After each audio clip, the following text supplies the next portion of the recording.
Good morning, everyone. We have a great panel today.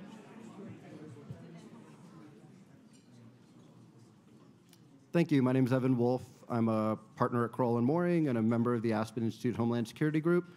And today, in honor of the 19th day of the Tour de France, we're going to have the panel focused on the Tour de Horizon.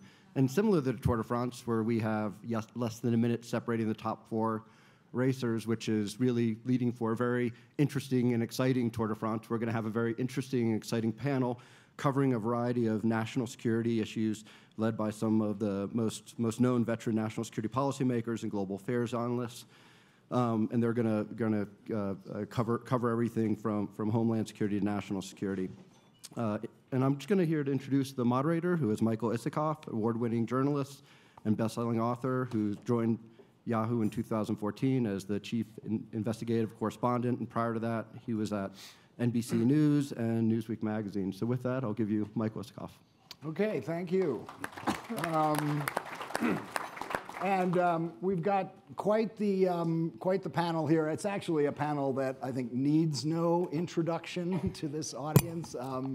But just very briefly, Michael Chertoff, former DHS secretary, former federal appellate judge, former assistant head of the criminal division of the Justice Department, and U.S. attorney. Avril Haynes was the deputy national security advisor to Susan Rice in the Obama White House. Before that was deputy CIA director. Michael Hayden, again, former everything, CIA director, former NSA director, and Nick Rasmussen, the director of the National Counterterrorism Center, and before that was at the White House as on the NSC in charge of counterterrorism. So Nick, you are one of the very few Obama administration holdovers still serving in the Trump administration, which either makes you one of the ultimate survivors or a charter member of the deep state. Either way, I've decided to give you the short straw and start with you. I want to start out talking about the Islamic State. Obviously, U.S. and Iraqi forces recently liberated Mosul. U.S.-backed forces in Syria seem to be close to taking Raqqa. What does all this mean for the threat posed by the Islamic State? Should we breathe easily now and declare victory, or are there things you're still worried about? Well, thanks, Michael. And you asked the question in a way that allows me to say very easily no. We're not at a point yet where we can exhale or look at things and say that the threat condition has significantly improved. But what we have said all along is that one of the fundamental strengths that ISIS brought to the table was this physical caliphate. Physical caliphate gave them access to resources. The physical caliphate gave them control of the narrative. The physical caliphate proved a particularly magnetic source of appeal to foreign fighters from around the world. And so all along we have thought to ourselves, and certainly analytically made the case to the policy community, that removing the physical caliphate, destroying the physical caliphate, was a necessary precondition to getting at the ISIS threat. Now, necessary but not sufficient, because the way in which ISIS operates, which I could go into in some detail, the way in which ISIS operates, but also the way in which ISIS has morphed and metastasized in various corners of the globe, taken together, that suggests we're going to be dealing with an enduring threat picture for some period of time. I'm not going to put a specific number on it, but I think there will be a lag between the time at which we achieve the important and necessary success on the battlefield, the lag between that time and the time that we will achieve what we're all aiming for, which is to dramatically diminish the ISIS threat. But just to, I know you don't want to put a number on it, but you have in the past said as many as 40,000 foreign fighters went to Iraq and Syria to take up arms for the Islamic State. As the Islamic State loses territory, where are they now? Where are they going? And how much of a handle do you have on who they are and where they are? All good questions. And again, we spent a good amount of time and energy as an intelligence community trying to track and count foreign fighters as they made their way to Syria and Iraq and the conflict zone. And that number you cited of almost 40,000 is an aggregate number, something that built up over the entire course of the conflict. I think our view of this has changed a little bit as an intelligence community in the last several months. I think at one point we were worried about this outflow, this massive outflow of foreign fighters once the battlefield situation changed in Iraq and Syria, and that Western countries, even countries in the region, would be flooded with returnees. I think, speaking kind of broadly, that's less likely than we perhaps first assessed, if we were talking about this a year ago. Many, if not most, of the foreign fighters who made their way to the conflict zone will end up staying fighting, and potentially dying in order to maintain the caliphate. That said, I look at the problem now as not so much one of quantity, but as one of quality. If I'm sitting in Western Europe in a security service or a law enforcement organization, I'm very, very concerned about some even small number of foreign fighters from my country who come back from the conflict zone with a whole new set of skills, a whole new set of contacts, perhaps even specialized skills that go into the areas of weapons of mass destruction. And so quantity may not be the story. Quality certainly is. Islamic State leadership, al-Baghdadi, dead or alive? I wasn't alive or serving in government during the period when we talked about Soviet leaders that way, whether Brezhnev was alive or dead. But in some ways, it's the same kind of thing when I think about this. We see either a wire service report or a bit of social media that says that well, Baghdadi the Russians is said that they probably killed him. I got that, but that was one additional data point in a whole series of relatively unreliable data points that we've received over time about Baghdadi. None of that has amounted to much. And if you add to that the fact that we know ISIS senior leadership has a vested interest in denial and deception on this front, and that anything the organization can do to signal that we should stop looking for their leader is certainly something they would do. So bottom line, I've seen nothing that would lead me to believe that the leader of ISIS has been removed from the battlefield. So bottom line, you don't know. I prefer to think of it as I've seen nothing that tells me that we've removed him from the battlefield. We do know we know a good bit. We just don't have information that would confirm his death or demise. Okay. Michael Chertoff, you heard yesterday Tom Bossert talk about his frustration about CTE operations overseas, in which the government has limited choices when about what to do with top CT targets. Either kill them, capture them and detain them for a limited period of time, and then let them go, or outsource detention and interrogation to another country. The fact that he said he's frustrated by those limited options clearly suggests, or seems to suggest, that the Trump administration is contemplating either reestablishing black site prisons overseas or reopening Gitmo for new business. Would either of those options be a good idea in your view? Well, I didn't. Of course, I can't. Speak for what they're thinking about. I didn't take the comment to suggest wistfulness for black sites. I mean, I think, in fact, suggesting that outsourcing to third parties is not a good idea was a suggestion that they don't want to do that. Now, as far as Guantanamo goes, and it's still open, there's an argument to be made that what we've done is we've given our military and our other operatives a choice of either killing somebody or basically having to hand them off to somebody else. I'm not sure that's a big advance for civil liberties. Being able to bring people into a place where you can hold them and detain them and question them. This is not discussing, torture or coercive interrogation, but just to interrogate them and hold them actually is an option that I think you can make a case for. And I have to say that I've never been to Guantanamo, but as reported, the conditions there for detainees compare quite favorably to a maximum security federal prison like Marion or out in Colorado. So I think it might be a plus from a variety of standpoints.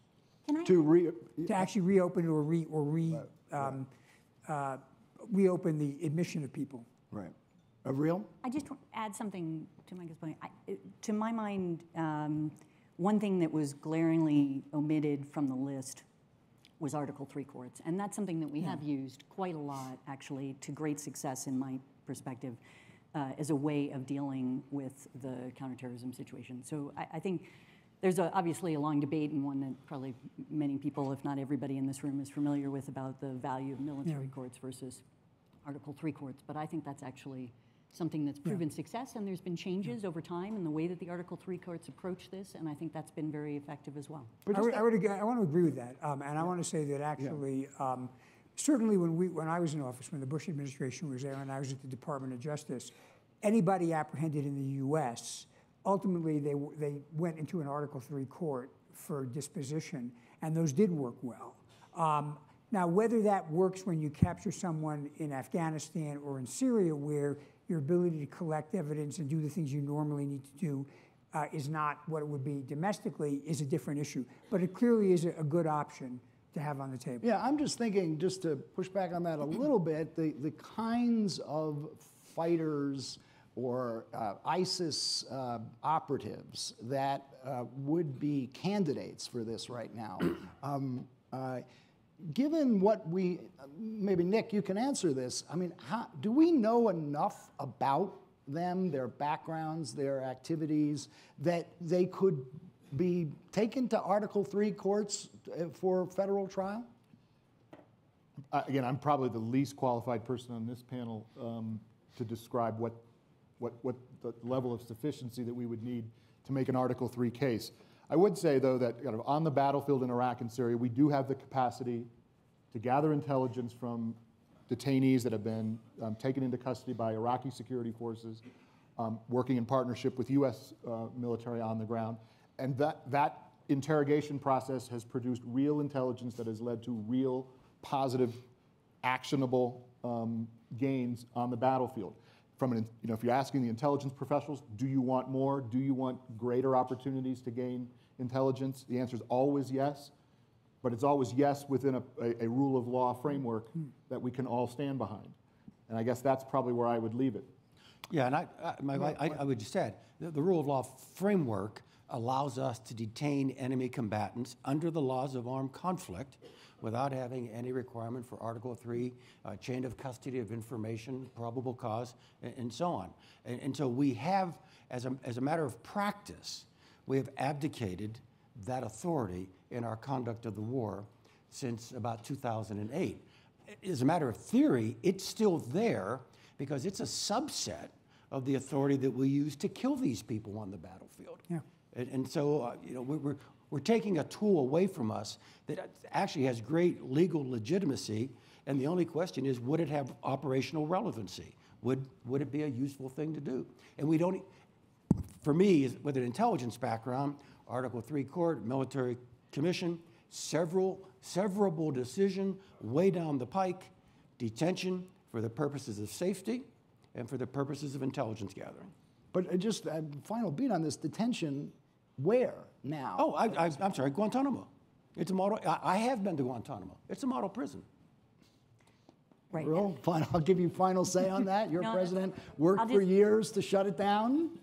Yeah, recognizing that's probably not what you want to spend all of your time on the panel on. Right. I think, obviously, I'm not a huge fan of Guantanamo. I do think it should be closed. I think there are other reasons for doing that. But the point that you made earlier, Michael, I think the question of, do we have sufficient information? Do we have the evidence that we can use to prosecute individuals who are acting in foreign lands? I think we've demonstrated that we do. We've taken a number of combatants, frankly, off the field and brought them into the United States in Article 3 courts and prosecuted them successfully. And I think that track record is something people can look at and judge for themselves. And frankly, we do this on a number of different issues where we take people from other countries and we collect evidence and we deal with the situation. And I think it's reasonable to ask, is it sufficient for what we want? Is it going to make a difference in every case? And you have to look at it as a whole. But it is certainly, I think now it's been time tested and it's clear that it's possible. I don't want to be contentious, but another way of viewing what you just described is we will only capture those people for whom we have evidence that would stand the rigors of an Article III court.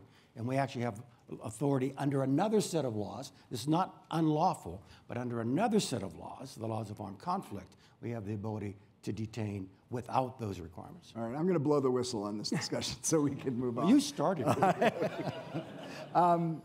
Michael Hayden, all right, in July, this is a question for you. In July 2015, General Dunford, the chairman of the Joint Chiefs, testified to Congress, Russia presents the greatest threat to our national security. So if you want to talk about a nation that could pose an existential threat to the United States, I'd have to point to Russia.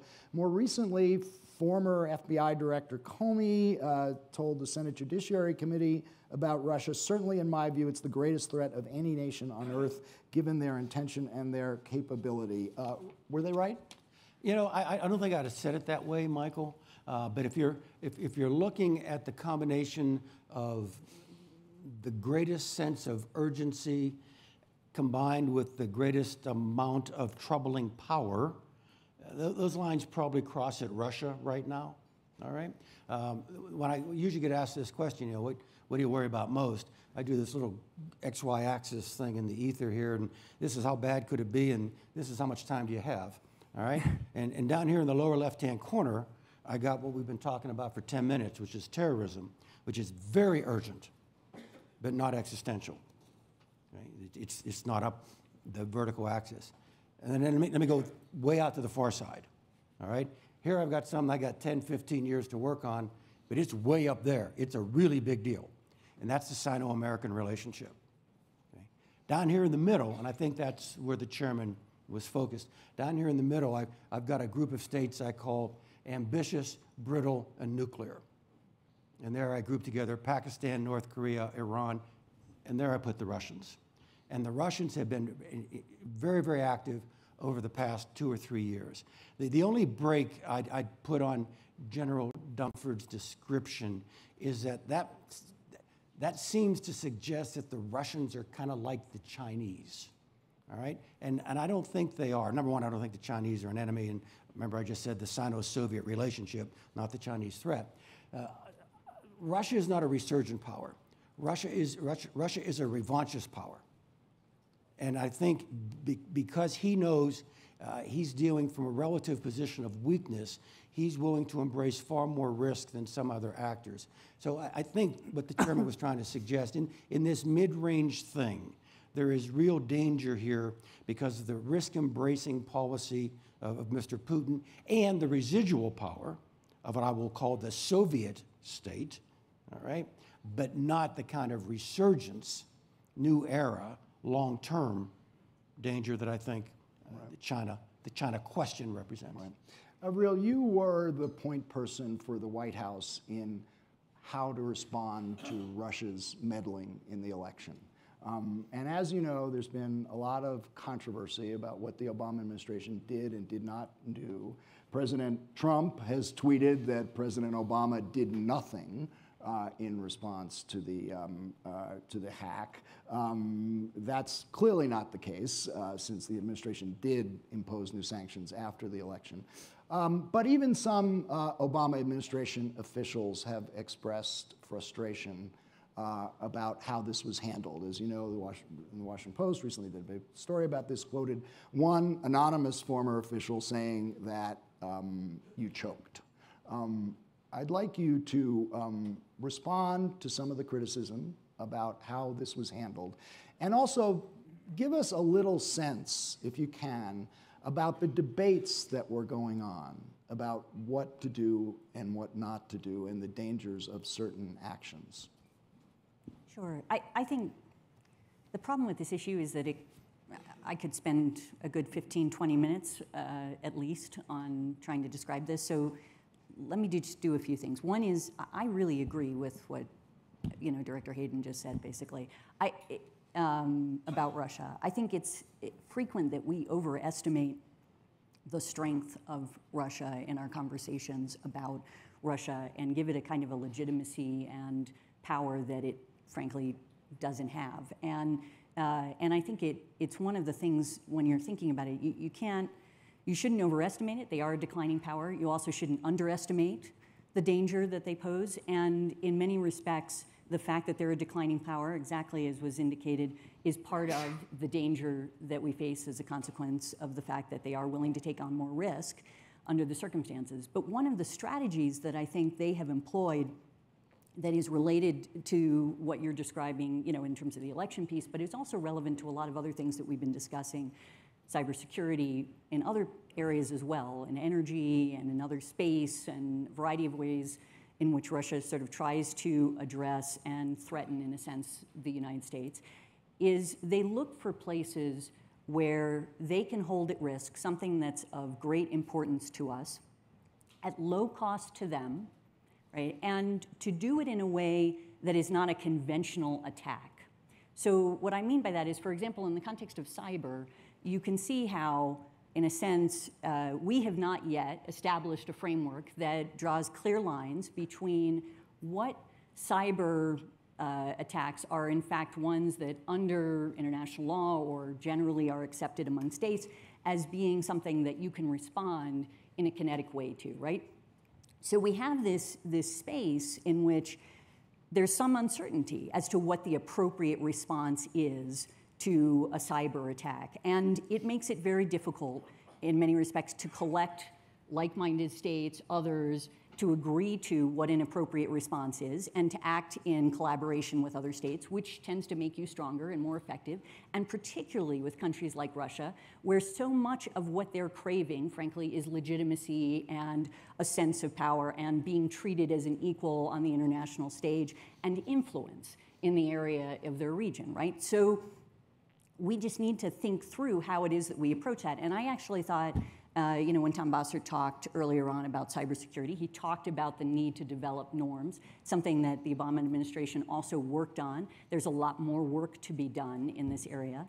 And I think that is a space where creating a framework of what you can and can't do and having other like-minded states agree on that beforehand helps you in a variety of ways. It helps you because you're able to collect other states to respond in an effective way. It also helps you because, frankly, you can avoid misunderstandings in this space. In other words, if I've done X, is it really a hostile act or isn't it? How do I perceive it? Is it something that other countries will perceive as such? And it creates a certain amount of deterrence for those types of areas. On the election piece, here's what I said. That was the question. I know you want to get to this. I can go into a long explanation of this, which I think is really the only way to do it. But I would say Dennis McDonough just wrote an article that just got published, I think this morning in the Washington Post, that really describes, frankly, the Obama administration approach to this. And as you said, I don't think it's worth responding to Obama did nothing. Obviously, Obama did do something and looked at the situation. I think the question that serious people have on this is, at the time of the attack, when you knew it was the Russians, you knew this was a major influence operation to meddle with our election, there were those in the administration who said this requires a strong response, a strong public response and a strong response so the Russians get it, that they have crossed a line here. And there was nothing, there was the statement on October 7th, the public statement, but there was no response in terms of sanctions or cyber actions before December 29th. And then we can talk about whether those were adequate or not. So just give us a sense of how you inside evaluated that decision, how you came to decide we're not going to respond when there were those on your staff who were urging you to do so. So we did respond, but I'll sort of lay this out, sorry. In essence, so you find out that they're trying to interfere in the election and there's a variety of activities that are ongoing. As has been said, that's been done before. There's a sort of, you're looking at this as a new level of effort, essentially, that's being promoted. And you're trying to learn as much as you possibly can about what's actually happening, right? So there's sort of three things that we looked at. How do we protect the integrity of the election? That's obviously one of the most important things that the executive branch can do and that the president has concerns about. How do we stop and deter them from any additional actions? For example, the concern that's been widely discussed, which is, how can we make sure that this does not affect any votes that the United States, any citizen of the United States is actually making, right? And third, responding to what's been done, right? All three things are things that you know you have to do. And then you start to work through options, and you say, okay, what are our response options for what's been done? And then what are our options for how we deter further action and ensure that this doesn't continue to escalate as we're leading up to the election? And how do we make sure that we're protecting the electoral infrastructure and everybody do? Okay, so the first piece on the electoral infrastructure, fascinating experience to learn about the electoral infrastructure. It's an extraordinarily diffuse system, and I think many of you that have looked at this will have seen the reports from DHS and others about how it works. And in fact, it's very hard for anybody, essentially through cyber means or otherwise, right, to in fact throw an election, right? So that's one of the things that we learned as we got into this process. But there are still a lot of things that you can do for each state, essentially, to help them protect themselves against cyber attacks, against infringements, other things along those lines. So we started the process of talking to the states, making sure that they're trying to do as much as they can. And we thought that working on a bipartisan basis was the way to do that, to try to help those states get the help they needed. And there is the resistance that was described, I think, by Secretary Kelly, which is the states initially have a resistance to the federal government coming in, which is why you have to proceed very carefully and sort of work with them, show them the advantages, show them that you're not trying to take it over, but nevertheless, that you can, in fact, help them in that process. The second thing on the issue of essentially, after you protected the integrity, how do you stop and deter? And in that discussion, which we had with analysts on Russia and figuring out how do we actually address this situation, we came to the conclusion, and it was unanimous, at least at my table, right, that the best thing to do initially was to respond with essentially a message, which is what our initial response was to what was happening. A very high-level message that the president delivered directly to Putin. It's been widely publicized, right, where he basically says, we know what you're doing, and stop it. There will be massive consequences, essentially, if you go down this road. And we then saw, as also has been reported, a certain reaction, or it perceived to be a reaction from the Russians, in a sense, not pursuing what it is that they were pursuing, at least as it appeared to us, which was actually to try to affect vote counts. So then you're in a situation where you've developed responses to the initial activity that you've seen, and you have to make a cost-benefit analysis. Do we do the response before the election, or do we do the response after the election? Well, we've seen that they've backed off, in a sense, from pursuing the line that we saw them initially pursuing. If we act now, will we aggravate that? Will that actually put us in a position where they may, in fact, then try to pursue that coming into the election? It's possible. And is there a benefit to doing it now as opposed to after the election? In other words, is there something that we're losing as a consequence of not taking that risk, right? Doesn't seem as if there's an enormous deterrence benefit of doing it prior to the election versus after the election.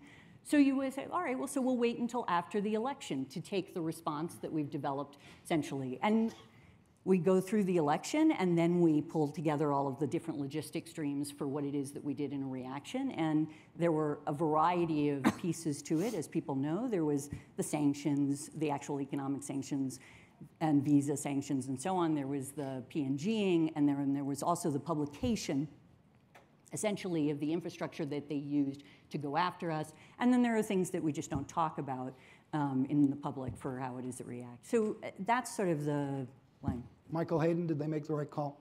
I'm sympathetic, and if you have to be in those rooms to understand how tough these decisions are.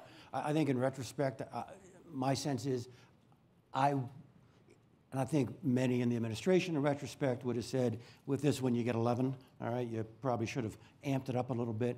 I'll call your attention to one other incident, though, Michael, that I think is extenuating for the administration and accusatory for us as a political structure. And that's the moment the administration went to the congressional leadership and asked for a bipartisan announcement with great force that the Russians were about this activity. All right, I think the administration feared going out as the administration in the heat of the campaign. It would have been discounted as being so partisan. And they offered the Republicans the opportunity to sign on, And the Republicans, and I'm from the outside looking in, but it seems to me that the Republicans, for their own political reasons, opted not to join. So there's a lot of responsibility to spread on this. Can I say, I should have talked about that aspect of things, and Michael's exactly right. I mean, because a response prior to, if it had been on a bipartisan basis, could have been on a different tone and a way to do it. I want to add one thing, because it's important to separate three different levels of interference. One, as Avril said, would be actually affecting either the mechanism of voting, the registration system. I don't, as far as what I've seen, I've not seen that actually happened, but it was clearly important to send a message not to do that. The second is hacking into a party database.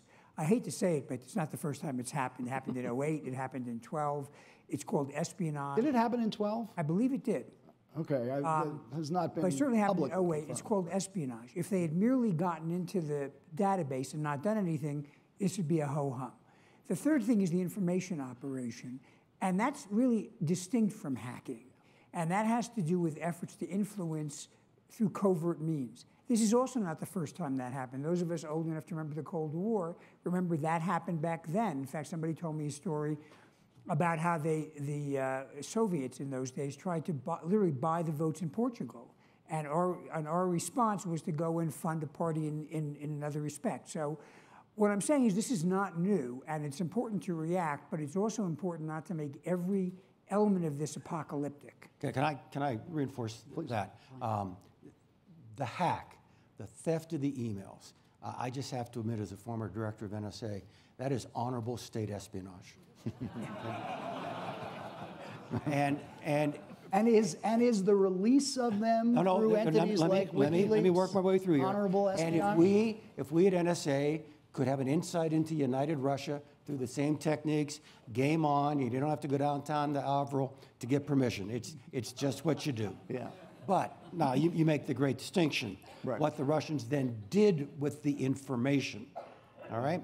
And then that turned into what we would have called a covert influence operation. And frankly, it is the most successful covert influence operation in history. And we can talk about that till we're all done here. You need to define the problem. This is at its heart not a cyber issue. At its heart, this is a Russia issue. And I would add a fake news information space, what is truth issue. The cyber thing was a preliminary action in order to get some raw materials. Go work on that, that's good. But that's not what made this different. That's not what made this egregious. Fair enough. But on the cyber issue, and this is for you, Michael, Avril talked about how we did not have, or the government did not have clearly delineated lines in which it was, if you crossed it, there would be a response. And I want to ask you, at this late date, I mean, the cyber threat has been out there for years now. People have been talking about them. In fact, at the end of the Bush administration, there was a comprehensive cybersecurity initiative that the DNI put together that did seek to establish red lines that could not be crossed. How is it, after all these years and all the warnings about cyber threats, that the government hasn't been able to get its act together? I mean, I agree. We spent a lot of time, as they say, admiring the problem. I do think that at some point the Department of Defense did put out a strategy in which they indicated that an attack that caused loss of life or serious economic damage would be treated as something that we would respond to using a whole array of tools. And you don't necessarily want to exactly draw the line. You do want to leave a little bit of ambiguity. But the truth is the technology and the techniques that can be used have actually evolved more rapidly than our thinking about it. So first, to the point that Avril made about norms, and I'm involved doing some of this with a global commission, the value of norms would be it would start to create a basis for law-abiding countries to know when they can respond to a cyber act as if it was an act of war. That's probably not going to mean much to the Russians, but it does mean a lot to us and to the Europeans, and it gives us a foundation. The second issue is attribution. We've had difficulty sometimes, frankly, because we don't want to reveal sources and methods, proving who was responsible for something. And as you know, in cyberspace, it's much easier to mask an attack than if you're launching missiles from someplace in the other part of the world. And I don't think we're fully comfortable yet with what the standard of proof is. I know, for example, if we confront the Russians, their response is, well, you don't have 100% proof, so we reject it. We have to establish a consensus about how much is enough to be able to then say, okay, when we get this level of confidence, we're prepared to respond. And that might depend a lot on how vigorous the response is. But I would agree with you, and I think it's encouraging what Homeland Security Advisor Bossert said yesterday, that there is an intent to work with like-minded nations and starting to put these norms together, because we have let too much time run. I want to switch gears and talk about Syria a little bit. I was actually in Syria earlier this year. I interviewed Assad. I also visited a Syrian refugee resettlement center in Lebanon, which was really eye-opening. Everybody living in tents, kids having no school to go to, men unable to work because they can't get work permits. There are 4.9 million Syrian refugees living in Lebanon, Jordan, and Turkey. And just to give some sense of the scale of that, it is 5 times the total number of Palestinian refugees from the Israeli-Arab conflict in 1948, an issue that still haunts us.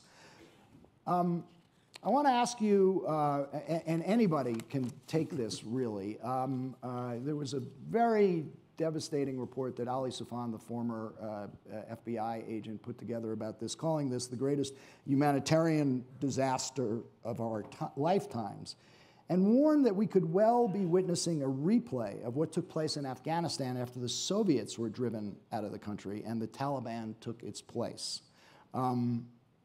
Nick, are we looking at the pool of a new generation of terrorists that we will be facing in decades to come? Well, I'll answer that in a couple of ways. First of all, I would want to draw a straight line between someone's status as a refugee or someone displaced by war, a straight line from that to someone becoming an extremist or a potential terrorist. I think that. But isn't this the sort of environment I got it. that terrorists feed off? I'm getting there. Okay.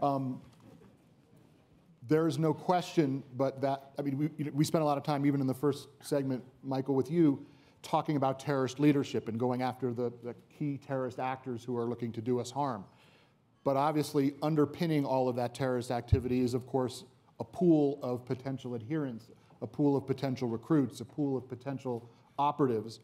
And that pool is a much bigger pool today because of the conflict in Syria than if the conflict in Syria had been resolved in some fashion at an earlier stage. Does that mean, as I said, that it'll all, and again, and that has consequences not just tied to joining a terrorist organization like ISIS, it also contributes to refugee flows into Europe that are destabilizing in ways that go well beyond simple counterterrorism calculations. So yes, I think Ali Soufan had it right in that the humanitarian crisis, first and foremost, it's a humanitarian crisis of epic proportions, but it does have a long-term security piece to it that we're going to be managing for a number of years. It has put the Europeans in particular on their back feet in terms of their capacity to respond. I know Secretary Chertoff's doing work with our European partners to try to improve their capacity to deal with the kind of the trickle-down effect of refugee flows. We are trying to do that inside the government, inside the intelligence community as well. But this, when I said we're dealing with a lingering or a threat condition that's going to long outlive the actual conflict, this is in part what I was talking about. That the fact that the introduction of this degree of extremism into the Levant, which had not typically been at the heart of our counterterrorism problem set. If we'd been here 4 years ago in Aspen, we would have been talking about an ISIS or an Al-Qaeda focused terrorism problem emanating from Afghanistan and Pakistan. And my guess is we'll probably finish this panel without having the time to spend talking about Al-Qaeda today. Avril, you were there as this crisis unfolded. As you look back on it, were there steps the U.S. government could have taken, either to move more aggressively in arming rebels fighting Assad, or striking back at Assad when he crossed the president's red line, or any other steps that might have averted the disaster Syria has become? I just don't think I have a good answer to that now. I think in 10 years I'll have a better sense of it. Honestly, I mean, I think the situation in Syria is tragic, clearly, and not, you know, and I would, it is clear that in the context of our policy, each time that we looked at different options, you know, we tried to figure out how can we get to a political solution. I think I agree with, I've forgotten who said it, I think it was Bossert, but it might have been somebody else, but from the administration perspective now, is that there's not a military solution. I think that's right. I think overall there's going to have to be a combination of things that are looked at to deal with Syria. And while a number of things that we tried didn't work in the sense that we weren't able to get the political reconciliation that we were looking for, and the pressures that we were trying to apply in different places didn't result in you know, success in the way that we would have liked to have seen it. I've also not been convinced by the alternative options that have been noted. You know, we went through endless discussions, Nick will remember many of these, about safe zones, you know, different types of zones. Are there ways to do things that would be different? And truly, I at least was convinced that that was not a viable option, that there were places. So I don't know yet. That's still something that I worked on. I would just say to foot stomp a little bit of what Nick said about the refugee issue. I really think, you know, there's the refugee piece, right? You know, the UN, I think, puts it over 20 million refugees, over 21 million, I think, even around the world, and over 65 million displaced people more generally. And this is an enormous crisis. Syria is a piece of it, but in fact, it's a crisis in many regions of the world and something that is continuing to grow. And it's one that, like so many of the things that we talk about, is not something the United States can solve on its own, and yet it will have a fundamental impact on both our economic prosperity and our security over the long term, and it's something that we really need to work with others to address. And I think it's the stability issues, from a security perspective, I agree with Nick. I worry about people drawing a line between refugees and terrorists directly, but the fact is, if you have a society like Lebanon where 1 out of every 5 people is somebody, is a refugee, it puts an incredible strain on the society and its ability to manage itself and to avoid having essentially a failed state or areas where terrorist actors can operate or things like that becomes much harder. So it's something that we really need to work with. I wanted to add one thing, because sure. I know that after Iraq there was kind of an allergy to getting involved in doing anything that smacked of trying to actually restructure societies or help societies. If you look at what happened with the Syrian refugees, and I don't want to say it was Putin's design, but he certainly took advantage of it. He turned it into a phenomenal weapon against European cohesiveness. And by bombing and having his surrogates bomb in civilian areas and creating a refugee crisis, he created real instability among the EU members, as well as creating a real problem for, let's say, Jordan, which has a huge amount of refugees.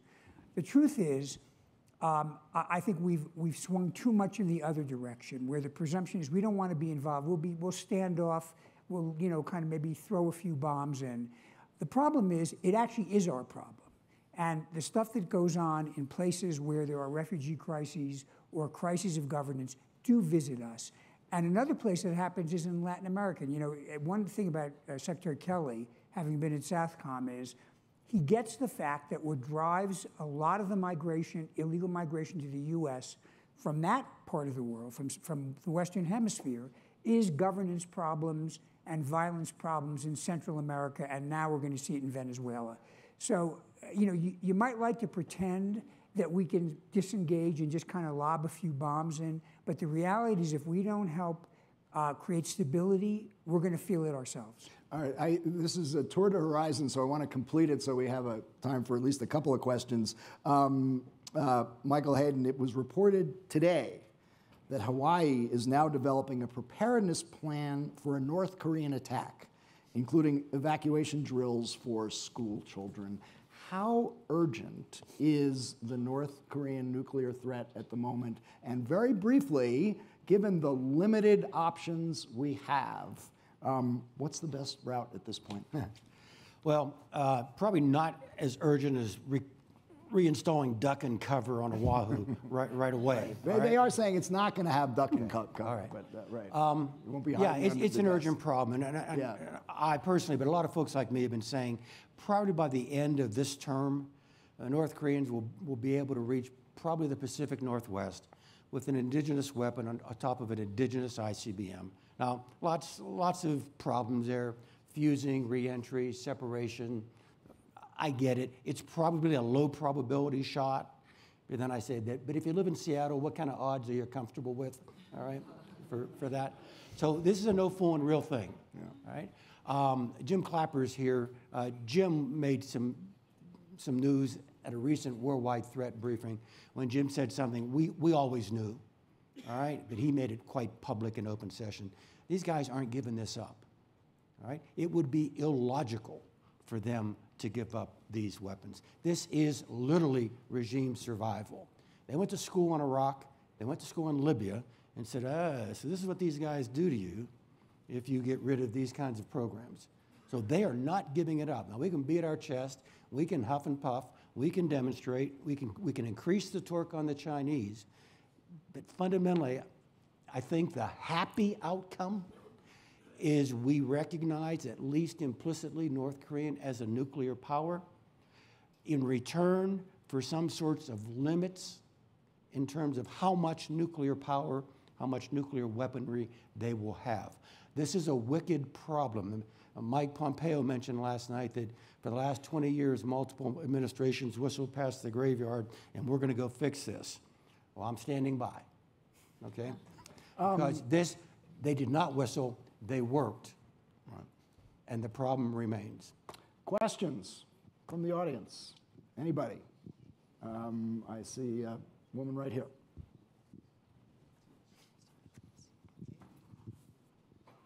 Gail Harris with Lima Charlie Media. I'd like kind of a follow-up question on cyber norms. As I recall, the Department of Defense has had that cyber responsibility since 1998. And I'm just wondering, what factors are, I know NATO has been doing an awful lot of good work in this area, but what factors are preventing us coming to a more speedy definition of what it consists of a cyber attack, what is the state of cyber war, so we can better plan our responses? After all, if a cruise missile hits the Democratic National Committee headquarters, we kind of know the rules and who would respond and who would be responsible. I'll jump just to a first order. Number one, it is hard. This is, in military parlance, we view this as a domain, land, sea, airspace, cyber, and we have discovered that the practices we have become habituated to down here do not automatically transfer up here. There are things we think are just instinctively correct here that just don't work up here. And so this is going to take time. It's going to be a long process as we not just get consensus, but as we figure out what it is we think the line should be. And let me give you just total transparency up here, all right?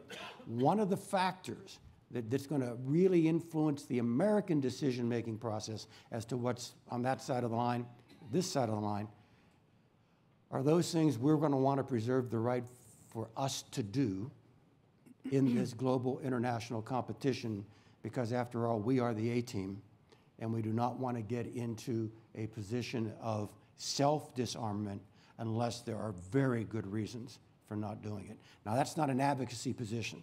That's just a description of some of the discussions that are going to have to take place before we get to those kinds of norms. Robin Wright, right here. Thank you. Nick, you said you earlier referenced Al-Qaeda. I'd be interested, first of all, in what you think the status of Al-Qaeda, how much of a threat it is, how active it is, where you think it's among its different major franchises, it's most dangerous. But also help us understand, as we look down the road, how you think, as I'm sure your people are advising you, how this phenomena evolves in what are the, 5 years, 10 years down the road? With respect to Al-Qaeda, though ISIS dominates the news and though ISIS ends up being the dominator of most conversations that we have, and that's because it's tied to the hot conflict, the single hottest conflict the world faces right now, which is on the ground in Iraq and Syria. Despite all that, I can assure you that not a day goes by where Al-Qaeda and the range of Al-Qaeda threats that we're managing around the world is not top priority, job one, whatever label you want to put on it. And we do have the capacity to do more than one thing at one time, and a great deal of time, energy, and effort is spent in the intelligence community, but also in the law enforcement and military communities in keeping, as best we can, the Al-Qaeda threat at bay. There's no question but that the Al-Qaeda threat is different now, given the success that we had over time in Afghanistan and Pakistan in going after and reducing the Al-Qaeda core, and particularly the ability of that core resident in Afghanistan and Pakistan to organize, deploy, and mount external operations aimed at the homeland. That is a much less prominent threat today than it was 5 years ago, 10 years ago, and that's something to be embraced and something to be appreciated.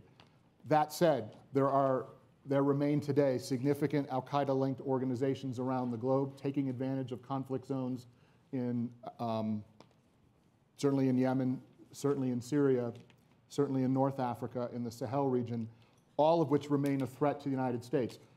In all cases, a threat to the U.S. presence in the region, to our diplomats, to our intelligence officers, to our tourists and business persons, to American citizens who are in those parts of the world.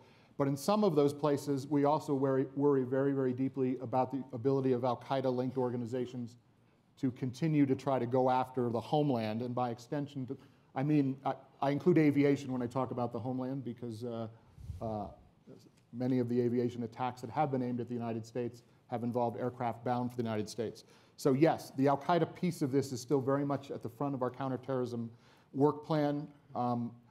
In terms of the longer-term question of where are we 5 or 10 years from now, I ask that question of my experts and analysts all the time. Last fall, we actually convened a conference, and one of the things that's nice about being the director is you get to say, I've got a question, would you get some smart people and let them answer it? And I asked the question, how does it all end?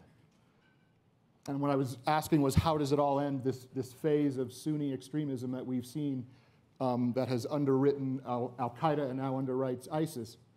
And the answer I got back was, and it was a Five Eyes Intelligence Partners Conference. It included experts from outside the government. It was done at the unclassified level, because this is not an intelligence question. This is, I would venture, a much broader question than just an intelligence question. The answer I got back was, to the extent there was any consensus, was, if you're looking at the 5 to 10 year horizon, it probably doesn't end. What you can hope to accomplish is degrading the kinds of large, well-organized terrorist groups like ISIS and Al-Qaeda to the point where they are a much more localized threat, where they are much more of a destabilizing element to a particular state in a particular region. And that's much more tied to the kind of instability that Secretary Chertoff referred to that generates refugee flows around the world. That's not victory. That is simply a way of describing the problem in a way where it's more manageable from a counterterrorism perspective. CIA Director Pompeo said yesterday, Hezbollah absolutely poses a threat to the homeland. What sort of threat is he talking about?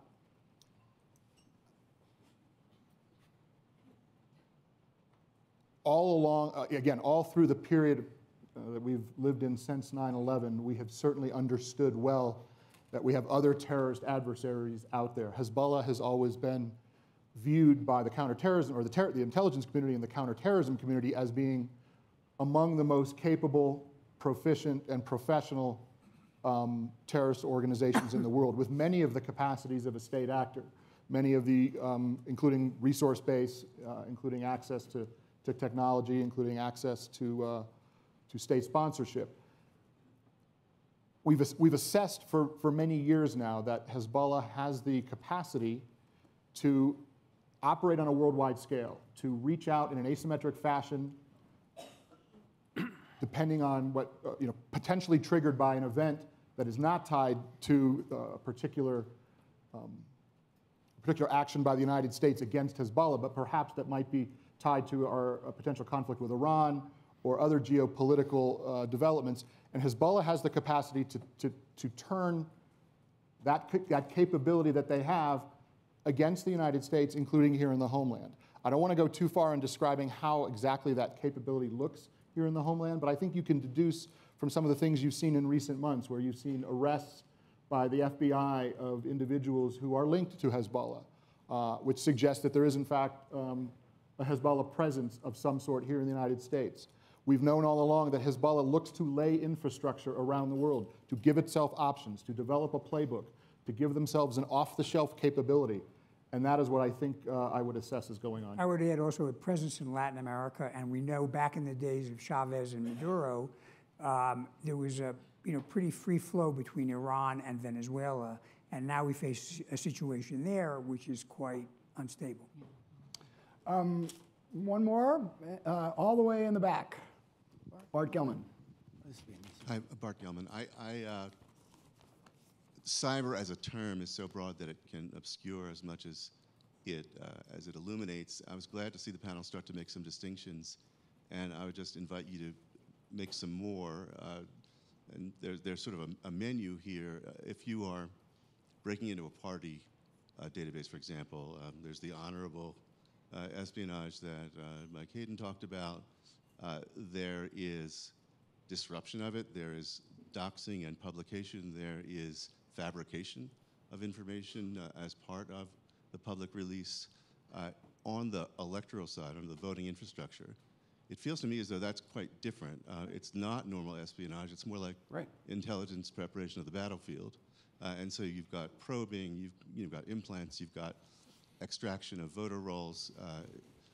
You wouldn't have to flip a switch, vote from one candidate to the other to do enormous disruption. If you just slowed down the count, created some confusion, that's a pretty big force multiplier for a political campaign that is charging the election is rigged. So I guess I just invite you to talk about those problems in terms of priorities and what the United States could do about it. I mean, did Obama with Putin draw specific red lines? Did Russia hack the Republican Party or the Trump Organization database and reserve it for future use? Any of the above? Avril. Or What do you want to start? Yeah, Bart, let me take the definitional part of your question, let Avril maybe handle some of the specifics. I try to be very clear. The espionage piece is separate from the covert influence piece. And under US law, for example, NSA is quite routinely authorized to go get that data. NSA is not authorized to do anything more with it. And it actually requires a personal presidential finding than to do all the other things, Bart, that you suggested, the doxing and the fake news and so on. That actually is a covert action. It's under a separate section of law than the actual espionage. The problem, two problems, Bart. Other countries don't recognize that distinction the way we do and don't govern the use of those tools the way we do. And another one I'll just try to introduce very, very quickly. One of the problems in the cyber domain, which makes that earlier question very much more difficult than in physical space, you do reconnaissance first and then you conduct the operation. You do that all the time, right? You do that in physical space. Where is it before I attack it? In cyberspace, what's the network before I go attack it?